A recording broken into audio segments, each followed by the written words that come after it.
Hi, I'm Mary Beth Mills, Development Coordinator for Restoration Housing. In this installment of our Architectural Minute series, we'll explore middle housing and how it can benefit our community and the families who call it home. In our first segment, the past and present of middle housing told through the history of 530 Day Avenue.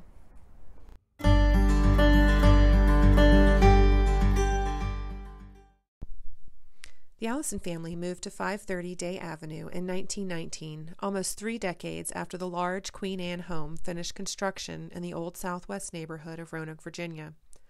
The family enjoyed the home for several decades, living in the house in varying ways to accommodate economic fluctuations. During the Great Depression, the family welcomed their first tenant, a nurse named Laura Payne.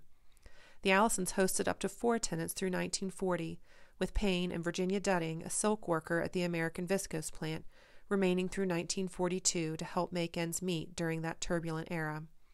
The home returned to a single-family residence for the Allison family until a widowed Miriam T. Allison sold the property in 1966. Almost 100 years after the Allisons moved into 530 Day Avenue, Restoration Housing purchased the property as their first affordable housing project. The organization worked to secure historic tax credits, fundraised for pre-development costs, argued and won in front of the local Board of Zoning Appeals to increase its density from 1 to 2 units, and then began a construction overhaul that took almost a year due to its severe state of disrepair after 10 years of vacancy.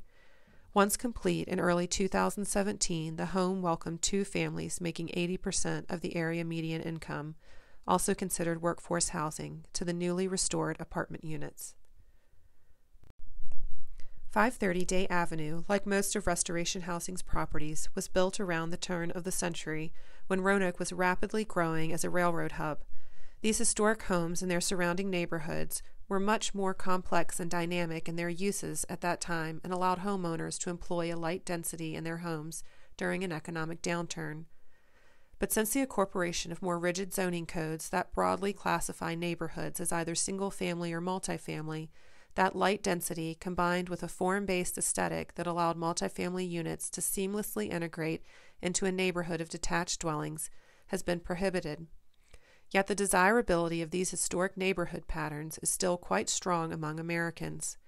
A movement called Missing Middle Housing is gaining traction, advocating for light-density housing forms that are neither detached single-family homes or dense multifamily apartment buildings in walkable, human-scaled neighborhoods. Think of your favorite neighborhoods in Roanoke, and we guarantee they include diverse uses and housing options. Like the Allisons' tenants in the early 1900s, not everyone is in the position to own or rent a single-family home. Young professionals just starting out, empty nesters downsizing, and families working to improve their situation often need something in between. 100 years after 530 Day originally thrived as a flexible, light-density home, it continues to bring vitality and inherent affordability to its neighborhood, providing that missing middle form of housing and reminding us of the innovative ways that underused historic buildings can be brought back to life.